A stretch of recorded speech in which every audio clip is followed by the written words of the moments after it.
¿Estamos listos para estudiar la palabra? Muy bien, vamos a abrir las Sagradas Escrituras en Hebreos capítulo 10, por favor, versículo 23. Hebreos capítulo 10, versículo 23 en nuestras Biblias.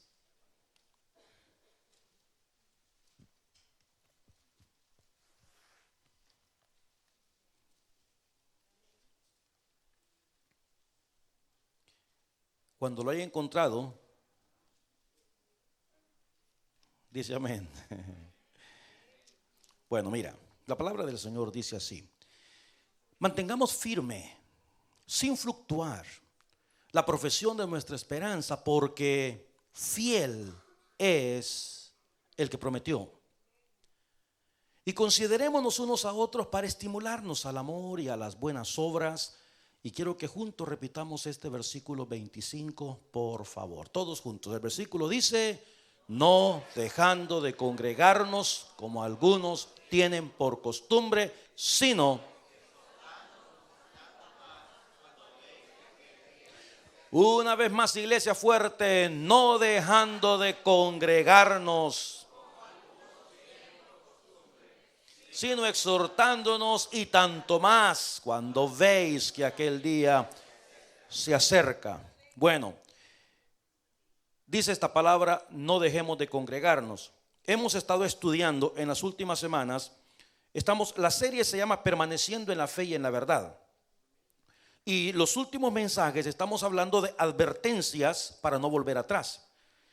La primera advertencia que hablamos fue de atender la palabra con diligencia, y mencionamos que a la casa del Señor hay que venir con mucha atención, que tenemos que enfocarnos en lo que es la palabra del Señor, no volver nuestra mirada a ningún lado más que en la palabra del Señor, tener pendiente la palabra de Dios, nuestro corazón con la palabra del Señor. En segundo lugar, la segunda advertencia: no descuidar nuestra salvación. Y hablamos que eso implica no descuidar los valores espirituales, ¿ok? La salvación, porque podemos recaer. Y luego, después de eso, la tercera, hablamos de aferrarse a la fe. Fue la semana pasada, el miércoles pasado. Y estudiamos que la palabra aferrarse es mantenerse firme, mantenerse fiel, seguir confiando y sin movernos, ¿ok? Esas son las advertencias. La advertencia de esta noche, que es la advertencia número 4, es la advertencia de no descuidar su asistencia a la casa del Señor. Bueno, en Canadá, en el año 2005, el 81% de la población canadiense decían creer en Dios. 2005.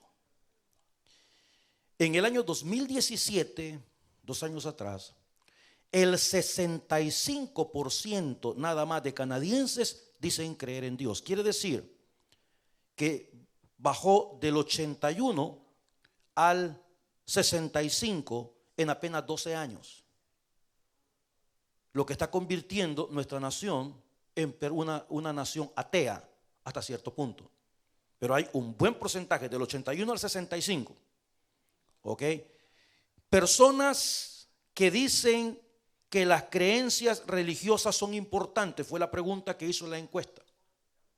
¿Usted cree que las creencias religiosas son importantes? En el año 2000, 70% de personas dijeron que la religión era importante. En el año 2017 bajó al 49% en Canadá. Solo 49% de las personas que viven en este país dicen que la religión es importante. En nuestro país, donde nosotros vivimos, en Canadá, la religión de mayor crecimiento en Canadá, de acuerdo al último censo, la religión de mayor crecimiento, los musulmanes. En el año 2001 se consideraba que habían 580,000, más de medio millón de musulmanes en este país. En el año 2006, solo 5 años más tarde, subieron a 800,000 los musulmanes de Canadá. Y en el año 2013, hace 5 años, el 3.2 de la población canadiense es musulmana.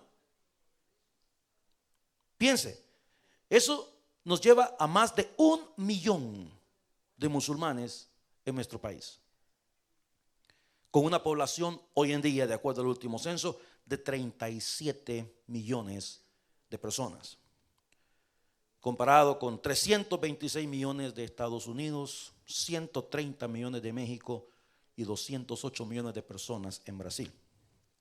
Ahora, yo estoy hablando acerca de la importancia de la iglesia, la importancia de congregarnos.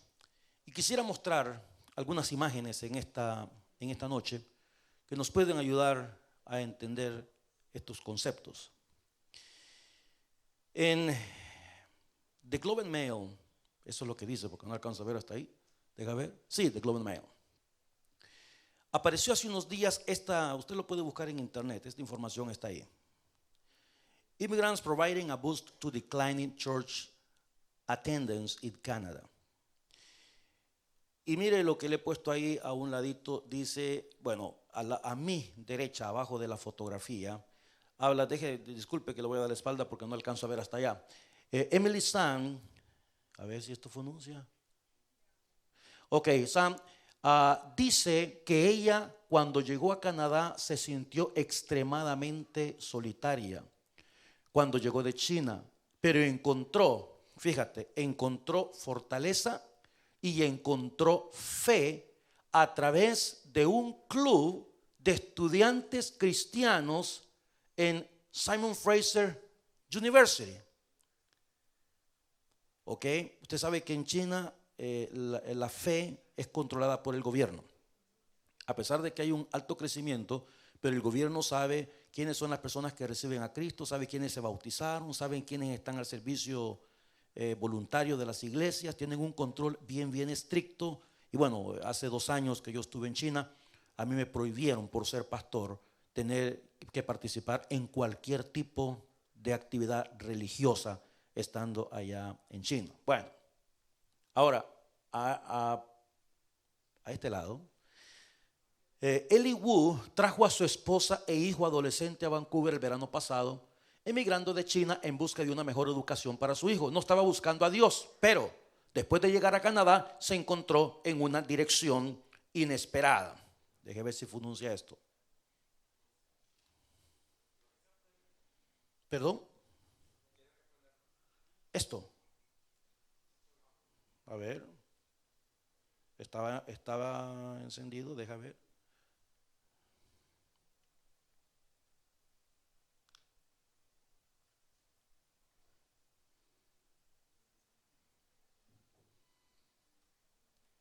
Oh. Vamos a ver.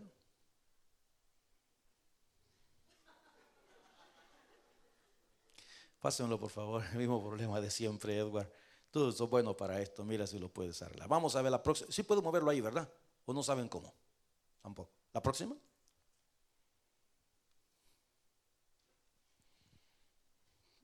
Trata de arreglarlo, Edward, para mientras. Muy bien, ahora fíjate la segunda. Ya. Vamos a ver acá. Ahí está. Ok. Siempre la noticia de Globe and Mail dice: la disminución en el número de canadienses que se identifican como cristianos, está hablando de la disminución, es una tendencia bien documentada y persistente. Es decir, lo que estamos hablando no es ningún secreto. Usted se mete a Google o usted busca noticias, se va a dar cuenta de esto. Hay un declive, hay una declinación en la fe en este país.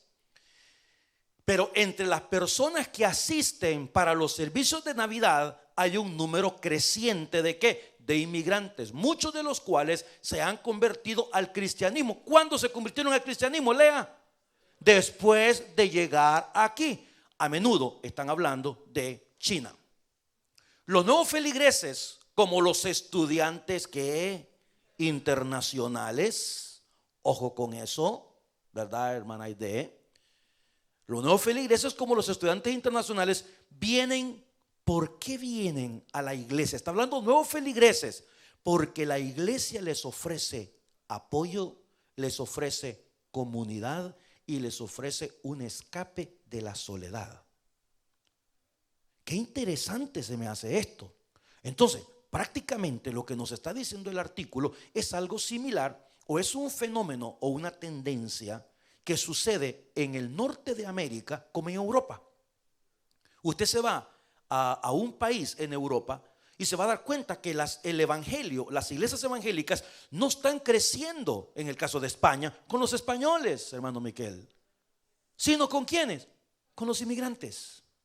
Está creciendo. Entonces, en lugar de nosotros poner la nota en el aspecto negativo del declive o la declinación de la fe en ciertos países, qué interesante la oportunidad tan grande que se nos está presentando a nosotros de trabajar con los nuevos inmigrantes que necesitan apoyo, necesitan un sentido de comunidad y escapar de la soledad. Porque una persona que está acostumbrada a estar con mamá, con papá, con el tío, la tía, el gato, el sobrino, los primos, y de repente llega a Canadá, se siente completamente solo.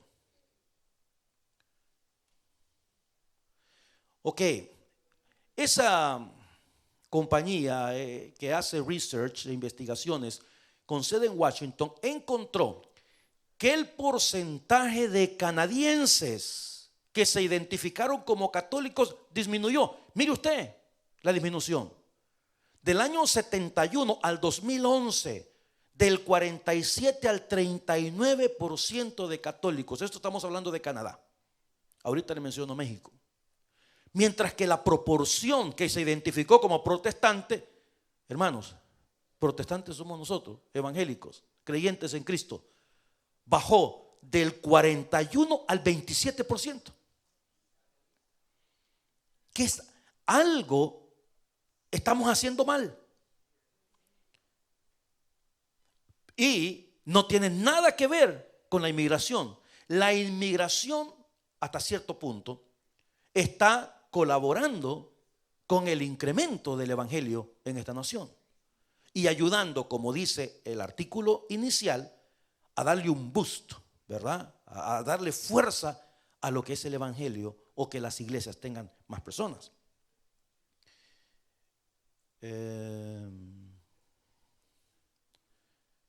Ahora, ahí está. Hay un libro, disculpe que le dé la espalda, pero no me quede, que se llama Why Nobody Wants to Go to Church Anymore. That's the title of the book. Why Nobody Wants to Go to Church Anymore. El artículo ha sido escrito por el doctor Steve McSwain, que es un contributor, un contribuyente a este periódico o a este artículo.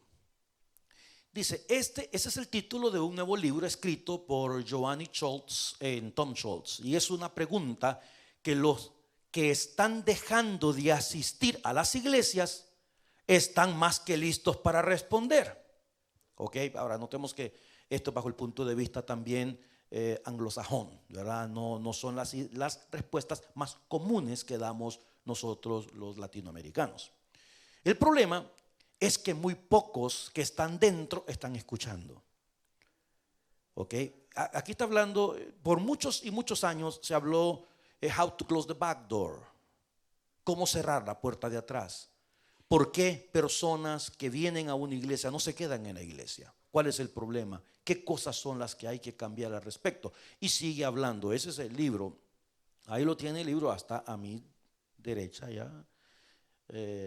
Bueno, usted sabe dónde está. Why Nobody Wants to Go to Church Anymore. Ahora, quiero que ponga atención. Mira, según el Instituto de Investigación Religiosa de Hartford, ponga atención a esto, más del 40% de los americanos dicen que van a la iglesia semanalmente. Como resultado, sin embargo, menos del 20% están realmente en la iglesia. Entonces, ¿qué es lo que está pasando? Que nos estamos haciendo un atajo de mentirosos. ¿Y usted va a la iglesia? Sí. ¿Y fue el domingo? No. Esa es la situación. O sea, La pregunta es una, la respuesta es otra.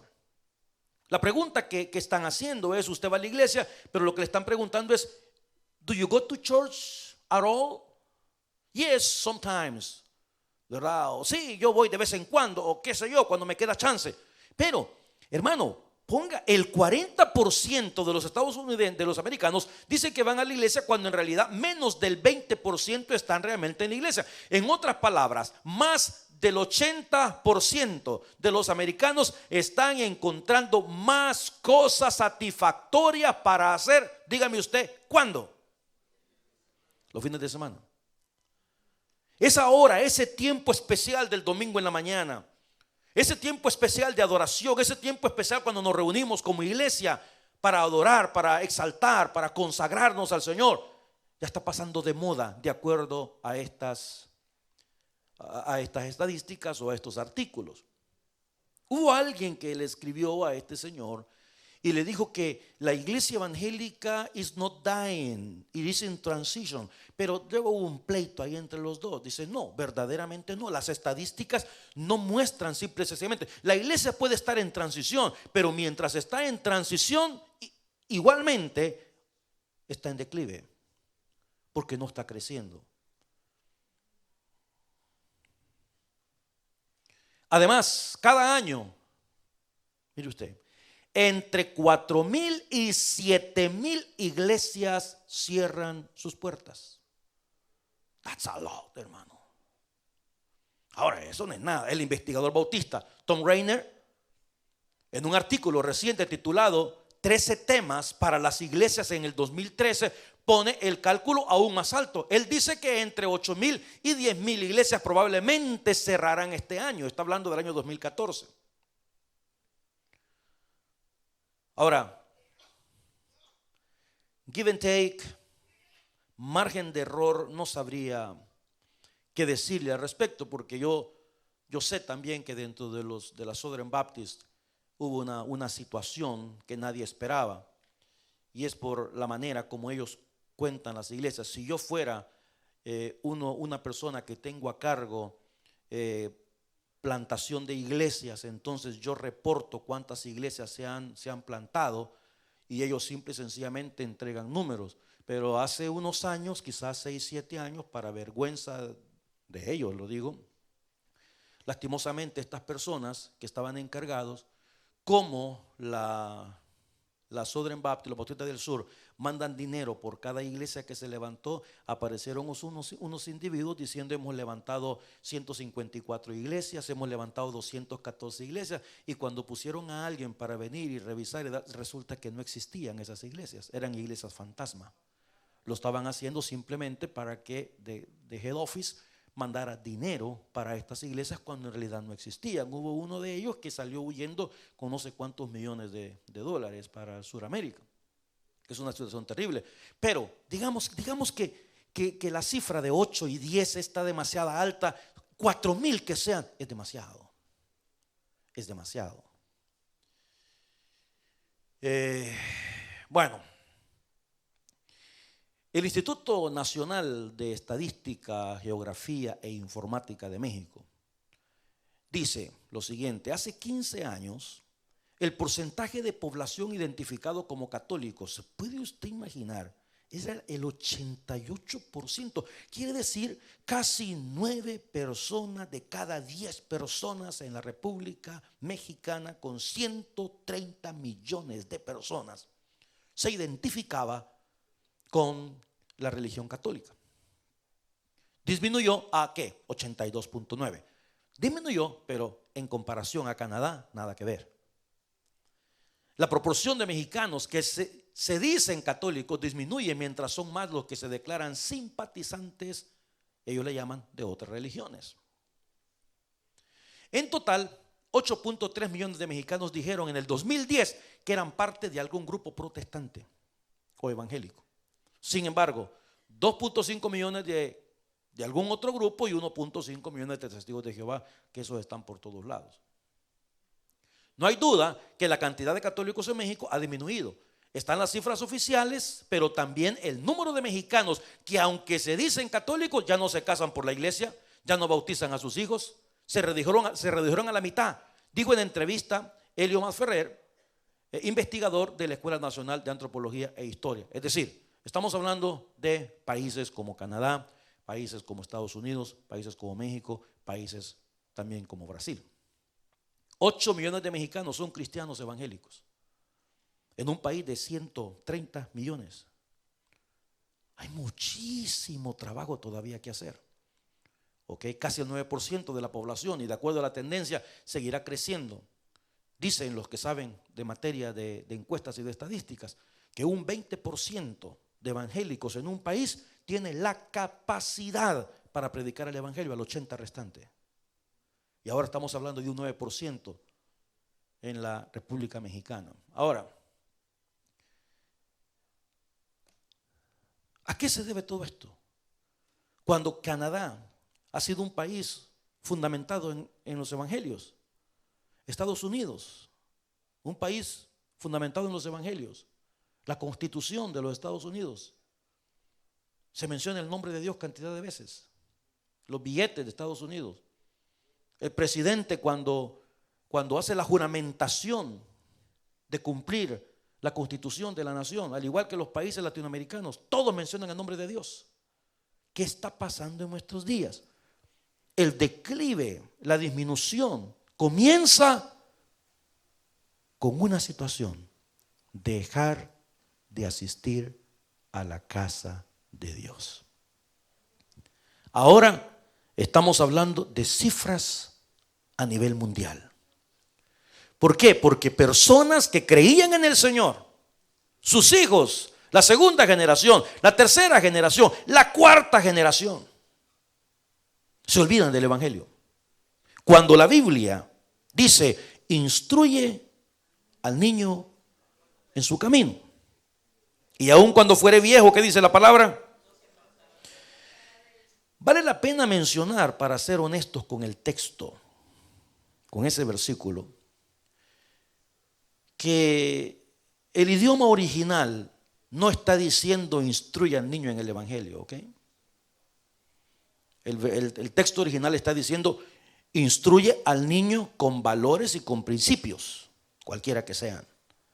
Y cuando fuere viejo, ese niño va a mantener esos valores y esos principios. La ventaja es que, como nosotros somos creyentes, si nosotros le enseñamos principios bíblicos, aun cuando fuere viejo, va a recordar los principios bíblicos. Fíjate que esta señora, mire usted, Michelle de Paula Bolsonaro,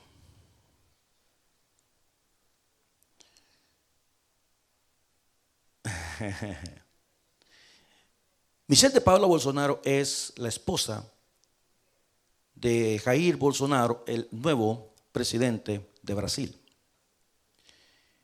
Esta señora es una señora evangélica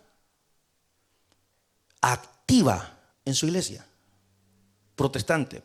Mire lo que dicen las noticias de ella: fervientemente evangélica, comparte con el presidente electo, su esposo, sus valores conservadores, familia tradicional, en contra de los derechos de los homosexuales y del aborto, e influyó mucho en el acercamiento de su esposo a los líderes evangélicos. Una señora evangélica, lastimosamente su esposo es católico, pero ella está haciendo la parte que le corresponde como cristiana evangélica.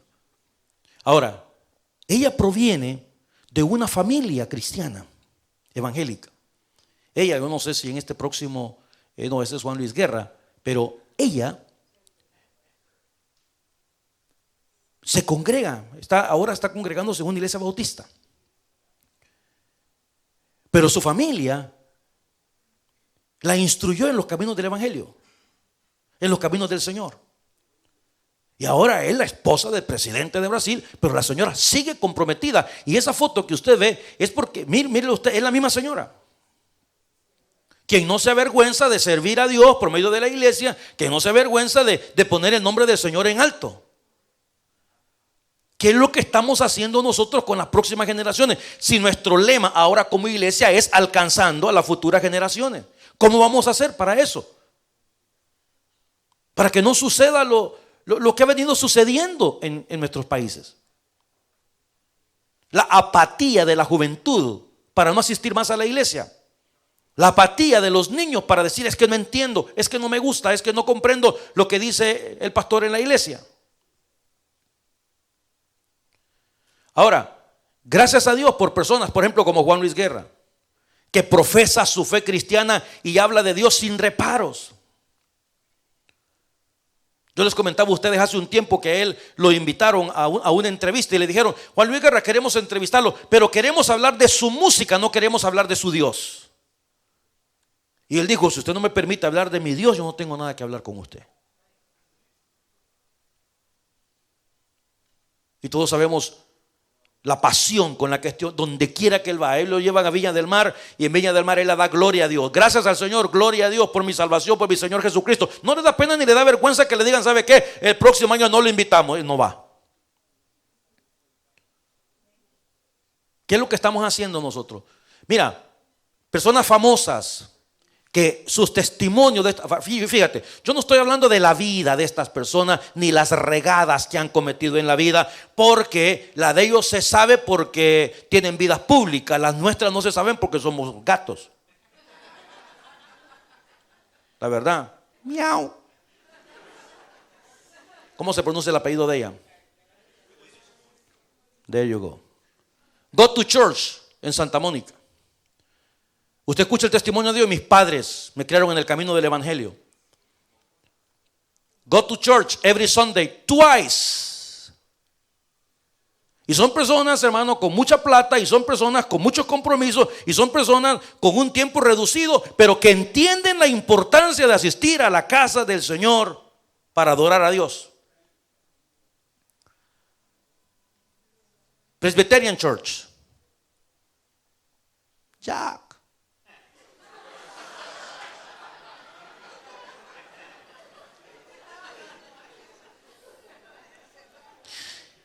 Viéndolo bien, ¿cómo me parezco yo a ese muchacho?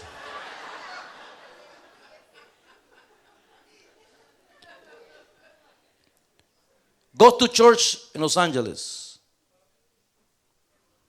Southern Baptist Church. He's in his hometown. Goes to church. Mira, si la duquesa de Cambridge tiene tiempo para ir a la iglesia, ¿y usted quién es usted? Es que en mi casa me decían princesa.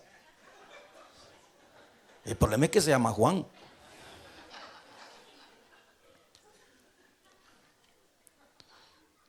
Si estas personas pueden hacer tiempo para ir a la casa del Señor, ¿cómo es posible que nosotros, hermanos, podemos utilizar otra cosa como prioridad? Dígame. Matthew McConaughey. Regularly attending church in Texas. Faith Hill. Bueno, a este no le queda otra. Su papá era el pastor. Pastor son. Va a la iglesia. Goes to church. Yo sé que este ha cometido 4,500 cosas en su vida, ¿me entiende? Más loco que una cabra. Pero ¿sabe qué dice en sus... cada vez que se presenta en un show? You need Jesus, le dice la gente. Con su familia. ¿Sabe que él, a pesar de que vivió muchísimo tiempo, bueno, él nació en Hawái, luego vivió muchísimo tiempo en Chicago, que fue donde él estuvo sirviendo, y luego se movió a Washington y se ha quedado a vivir en Washington. Y él va a la iglesia número 19, iglesia bautista, en Washington, D.C., un expresidente de los Estados Unidos. Y si una persona como él va a hacer tiempo para ir a la iglesia, ¿cómo es posible? Estamos hablando del declive, de la disminución. Estamos hablando de esta cuarta advertencia de no descuidar la casa del Señor. Ahora, podemos quitar eso, hermana, por favor.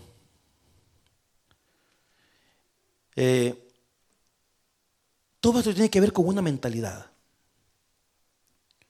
Que tenemos problemas serios, especialmente la cultura latinoamericana de entender por qué venimos a la iglesia.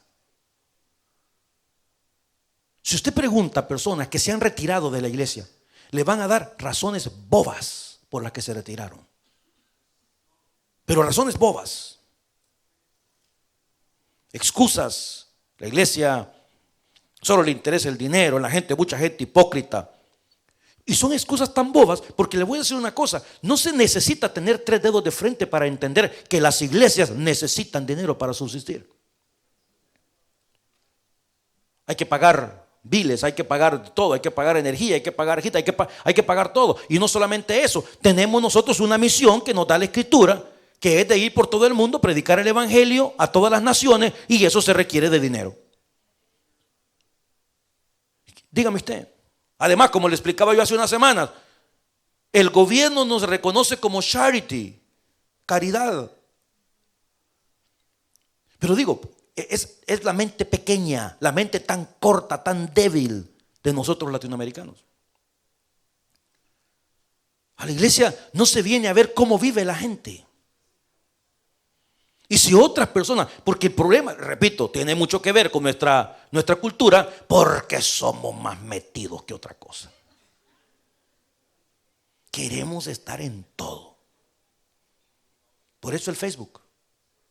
Que es saber y con quién está saliendo este hombre, y con quién está aquella mujer saliendo, y qué le pasó a este, hay gente que sabe todo. Es que yo soy una persona informada. No, usted es chismosa, chambrosa y metida. Porque no me diga que usted ve Facebook para orar por la gente. Perdóneme. Oh, Señor, bendice a esta hermanita, por favor. No, mira con quién está comiendo esa vez, ¿verdad? Entonces la iglesia no es para eso. Tenemos que venir a la casa del Señor con la mentalidad de exaltación, con la mentalidad de adoración, con la mentalidad de un encuentro. Si el tabernáculo es el lugar del encuentro entre Dios y el pecador, vamos a la casa del Señor, vamos a ese momento donde nos vamos a acercar a la presencia de Dios con temblor. Porque ese es el encuentro, vamos a reunirnos con nuestros hermanos, vamos a tener un tiempo donde vamos a buscar la presencia de Dios. El Señor dijo: donde hay 2 o 3 congregados en su nombre, ahí estoy yo en medio de ellos. Hermano, si nosotros todavía no hemos realizado la presencia divina de Dios en medio de una reunión como esta, todavía no le conocemos. Todavía no le conocemos. Entonces es bien importante que la gente entienda la importancia, valga la redundancia, de este tiempo, de venir a la casa de Dios. Ayer decíamos en la clase del seminario, usualmente en las iglesias el día domingo, el mediodía, tenemos un culto evangelístico, porque cuando viene gente que no conoce a Dios, en la noche tenemos un culto devocional, ya un poquito más de carne para la congregación.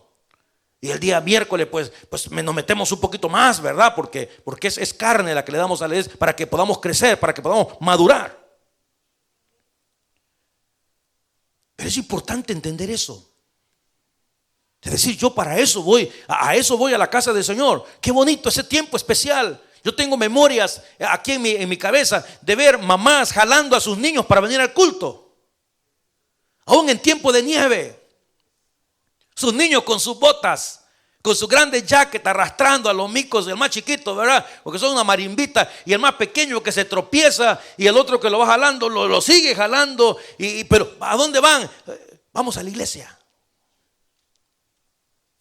Hace años había una familia que tenía una marimbita de niños. Y estos señores, a pesar de que vivían cerca esto fue allá en mi país, que vivían cerca de la iglesia nuestra, se congregaban en otra iglesia, ellos. Pero era de esos hermanos que se congregaban en una iglesia donde se abotonan la camisa hasta acá, hasta el cuello, aunque no tengan corbata. Como apóstoles y profetas. Pero lo curioso del asunto era que la marimbita, todos eran varoncitos. Y desde el más grande hasta el más chiquitito, todos con un pantalón negro y con la camisa blanca hasta aquí. Hasta el más chiquitito, como de 4 o 5 años, ahí va el mico. ¿Y para dónde van? Para la iglesia vamos todos. Es el lugar donde no se pregunta Vamos a ir a la iglesia hoy. No, depende a ver cómo amanezco mañana. No, usted no conoce a Dios. Porque yo le aseguro, le garantizo, mire, no vayamos tan lejos. No hablemos del primer ministro, hablemos del alcalde de la ciudad. Si el alcalde de la ciudad le dijera a usted, vamos a tener una reunión todos los domingos a la 1 de la tarde, yo le garantizo que usted a las 11 ya estuviera listo. Adivine qué, el Dios de la gloria es más importante que cualquier persona sobre la faz de la tierra. Y todavía nos pensamos el día domingo, voy a ver si voy o si no voy. Si salgo a comer con fulana o con fulano, entonces no, voy otro día. O sea, esto no es importante para mucha gente. Y mire las estadísticas de las que estamos hablando. De este país en el que Dios nos ha traído, se habla muchísimo, hermanos. Se habla mucho de que seremos un país con la falta de Dios. Y acuérdese de algo. La ausencia de Dios en un país lo que trae es violencia. Lo que trae es desgracia. Lo que trae es que los demonios se aprovechan. Se aprovechan. Y llevan a la nación presa de sus libertades espirituales. Y comenzamos a ver mayor actividad demoníaca. Comenzamos a ver a más personas queriendo hacer todas las cosas contrarias a las que enseña la Biblia. Y luego nos quejamos y decimos, caramba, ¿cómo es posible? Sí, pero ¿dónde están nuestros hijos? ¿Dónde están? Y hablo de aquellos que nosotros podemos controlar. Aquellos que ya son adultos, que Dios los bendiga.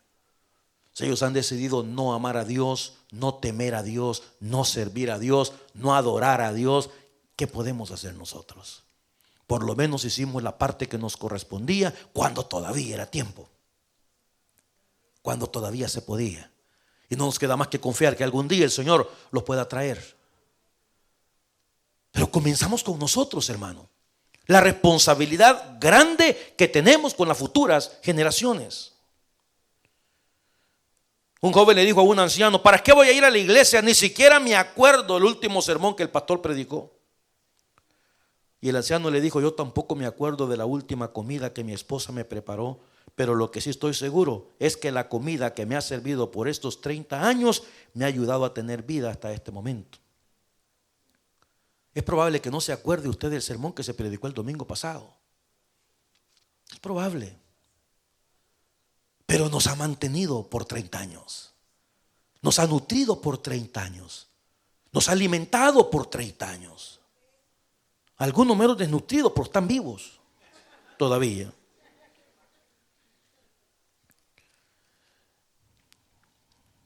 Si somos creyentes en Cristo, en Romanos capítulo 12, versículo 5, dice la palabra. Romanos 12, 5. Así nosotros, siendo muchos, somos un cuerpo en Cristo y todos miembros los unos de los otros.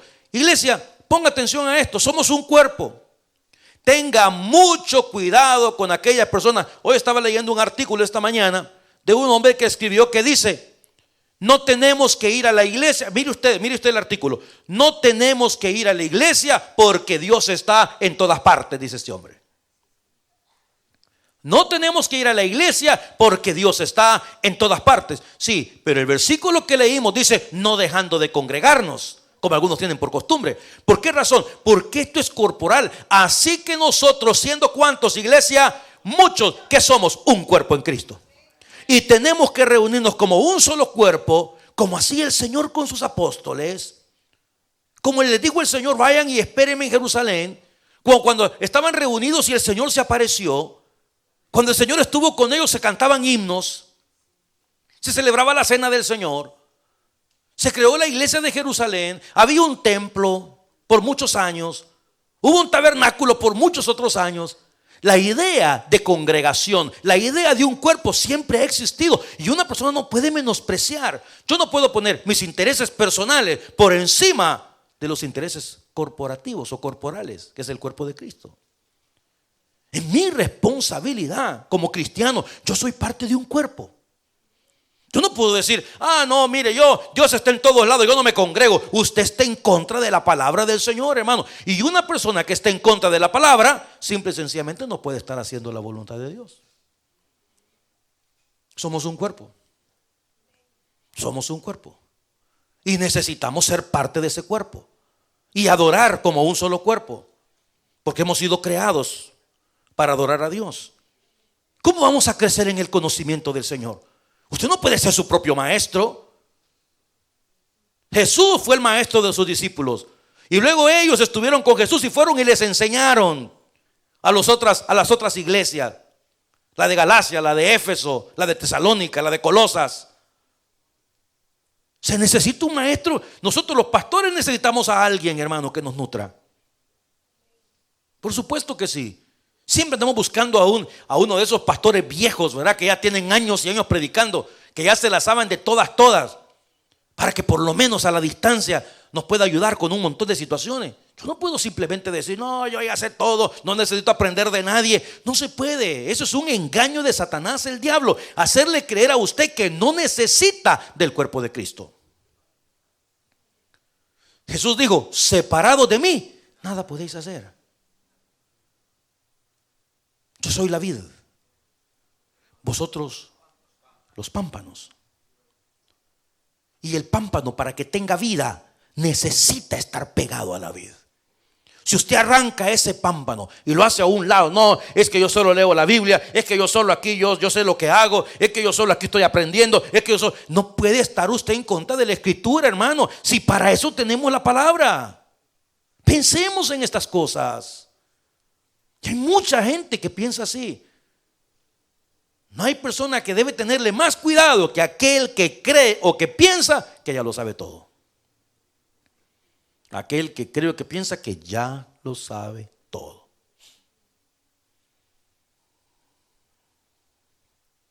Y eso es un problema serio. Porque todos necesitamos de un libro en la mano. Todos necesitamos de la sabiduría de otra persona, de alguien que ya vivió, de alguien que ya estuvo. Y mire, yo disfruto cuando yo me siento con personas. A mí siempre me ha gustado tener personas mayores que yo, con las que puedo conversar y hablar y preguntar y hacer cantidad de preguntas. Hace poco estaba con un hombre que tiene 80 y pico de años y le decía, ¿qué son las cosas que usted lamenta no haber hecho en su vida por el evangelio? ¿Qué cosas lamenta usted? ¿Qué cosas hubiera hecho usted diferente de las que hizo? Que usted sabe que ya está pronto para pasar a la presencia del Señor. ¿Qué es lo que más lamenta no haber hecho para Dios? ¿Qué riesgo se le presentó en su vida que no se animó a tomar y ahora se arrepiente de no haberlo tomado? Porque no haberlo tomado implica que no lo hizo. Cuénteme, ¿cuáles son sus mayores satisfacciones en el ministerio? ¿Qué cree usted que son las cualidades de las personas con las que debemos de rodearnos nosotros para tener un ministerio más eficaz, más eficiente para la gloria del Señor? Todas esas cosas son importantes saber de otra gente. Pastor Walter Ridgway, un hombre tremendamente, si hay algo que agradezco al pastor Ridgway, que está en la presencia del Señor, no solamente su sabiduría, sino su inmensa prudencia. Un día yo dije una burrada en el púlpito. Y después de que terminé el servicio, el hombre tan señorial, hermano Walter, pastor, me dijo, ¿puedo tener una palabra con usted en privado? Ay, dije, yo me voy a regañar. Y le dije, con mucho gusto. Y fuimos a un cuarto y el hombre hablaba así, pastor, dice, no sé cómo decirle esto con todo el respeto que yo le tengo. No, hombre, yo estaba hablándole que tenía 30 y pico de años yo y él tenía como 80. Con todo el respeto que yo le tengo a usted y esto, pero yo difiero con lo que usted mencionó, dijo tal cosa y no es esto, es tal otra. Yo le agradecí en el alma. Le digo, hermano, muchas gracias. Perdóneme, me dijo, perdóneme que yo no, hermano, de ninguna manera, al contrario, mire, no sabe cómo aprecio, porque yo no lo sé todo. También me equivoco, poquito, pero me equivoco. Pues no puedo ser perfecto, ¿me entienden? Pero yo le agradecí en él. Ven, muy amigo del hermano Tony Castro, ¿se acuerda, hermano Tony? La belleza de esa gente, lindísima. Mira, era gente de 80 años. Fueron a comprar juguetes solo para que David y la Marcela se pudieran entretener cuando nosotros los íbamos a visitar a ellos. Personas que apoyaron aún en su vejez económicamente la iglesia, como no tiene idea. Económicamente la iglesia. Me acuerdo yo. Y allá en mi país yo tenía a otros señores también buenísimos que siempre estuvieron hablándome. Yo tuve la oportunidad, y alabo el nombre del Señor, que me dio la oportunidad de poder escribir con mi puño y letra la gratitud que yo tenía por estos hombres antes de que pasaran a la presencia del Señor. Todos necesitamos eso. Usted no puede jalar la carreta usted solo, hermano. No se puede, no se debe. Se va a cansar. Es así. ¿Cómo vamos a adquirir conocimiento de la palabra si no tenemos a un maestro? Eclesiastés 12:11, mire lo que dice.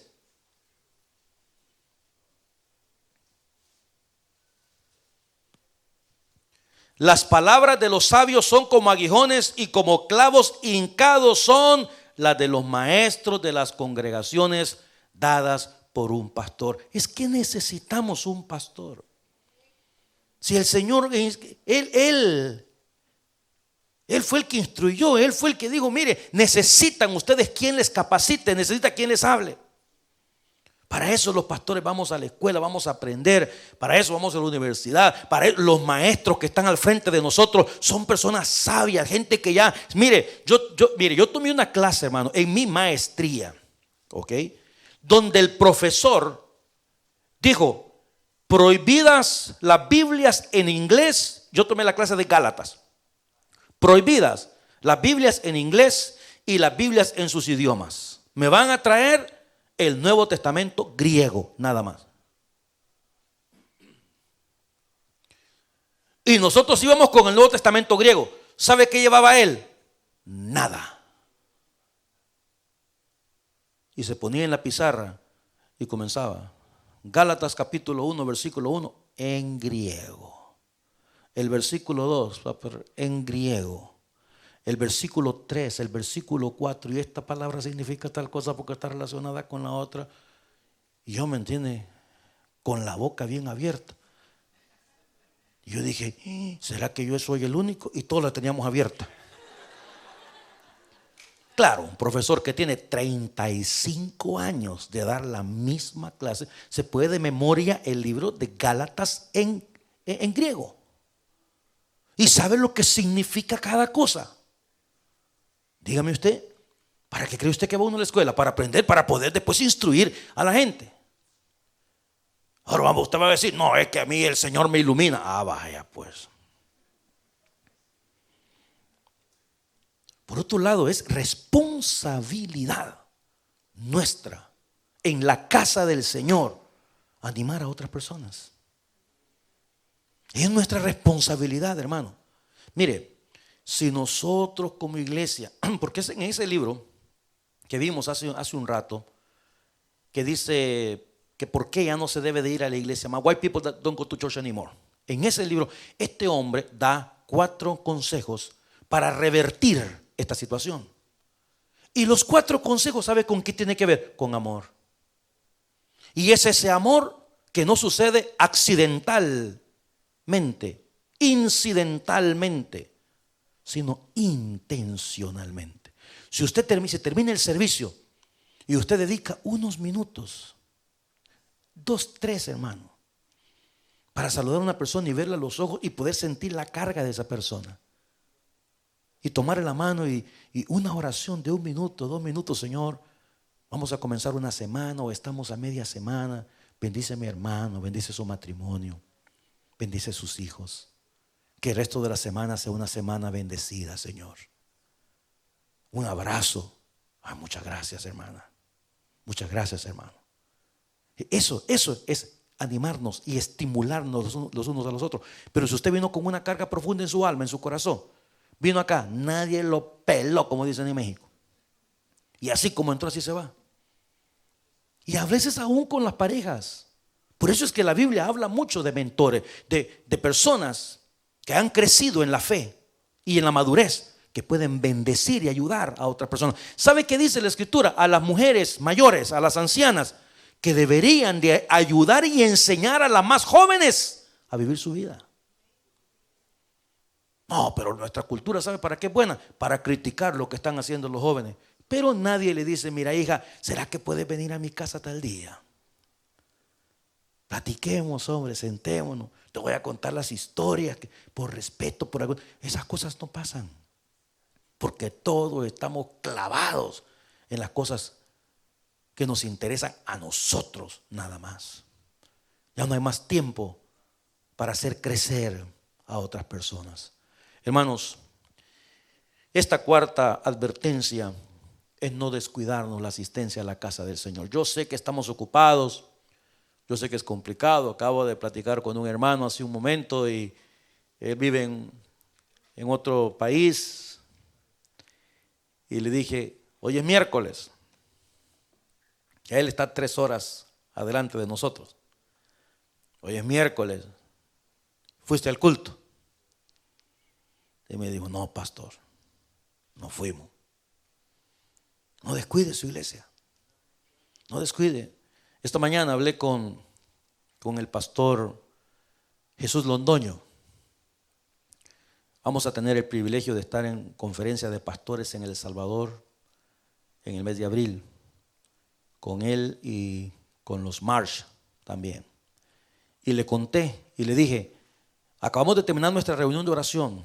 Tuvimos 200 personas, 180 y pico, ¿verdad? Casi 200 personas cada noche en la reunión de oración. ¿Sabe qué me dijo él?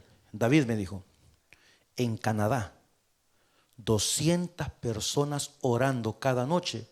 Eso es un avivamiento, porque en España estas cosas no suceden. ¿Te das cuenta lo bendecido que somos? Let's keep it this way. Sigamos así. Pero todo comienza con usted. Usted llegó cansado de su trabajo, véngase.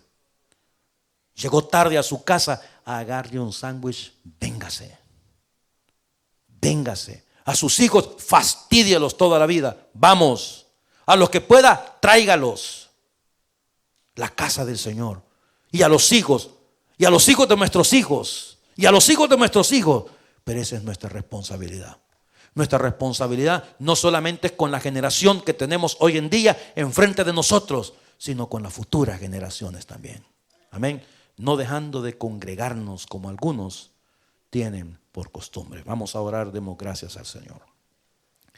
Padre querido, te damos gracias en esta noche por la iglesia que nos has dado, por el privilegio y la oportunidad linda de tener un lugar donde congregarnos, donde adorarte. Gracias, Señor, porque somos un solo cuerpo como iglesia, donde nos necesitamos los unos a los otros para exaltar, adorar, glorificar tu nombre que es santo.